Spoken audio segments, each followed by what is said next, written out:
Sir మీరు ప్రతి ఇంటర్వ్యూలో గూడా ఇల్లు కొనొద్దు, ఇల్లు కొనొద్దు అని మీరు చెప్పడం జరుగుతుంది. అంటే ఒక పర్టిక్యులర్ టైమ్‌లో కొనమంటున్నారు. బిఫోర్ ఎందుకు కొనొద్దు అంటున్నారు? అంటే మీకు ఇల్లు మీద ఏదైనా ద్వేషమా? లేకపోతే ఎందుకు? సో, సొంతింటి గల ప్రతి ఒక్కళ్ళకి ఉండిద్ది. వాళ్ళందరికి మీరు అడ్డుకట్టేస్తున్నారు. నాకనిపించింది. ఇప్పుడు కొత్త ఉద్యోగాలు రావట్లే. ఉన్న ఉద్యోగాలు పోతున్నాయి. ఆబ్వియస్లీ. ఇప్పుడు ప్రెజెంట్ అవుతున్నాయి. అందరూ భయపడుతున్నారు కదా!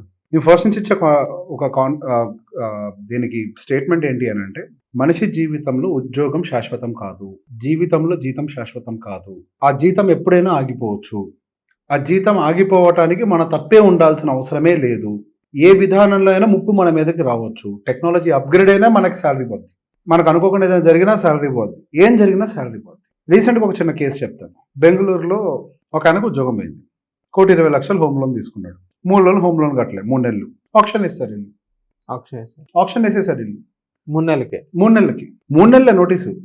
తర్వాత ఎప్పుడైనా రావచ్చు వాళ్ళు. Your period is 3 months. 3 నెలలకి ఆక్షన్ ఎలా ఇస్తారు సార్?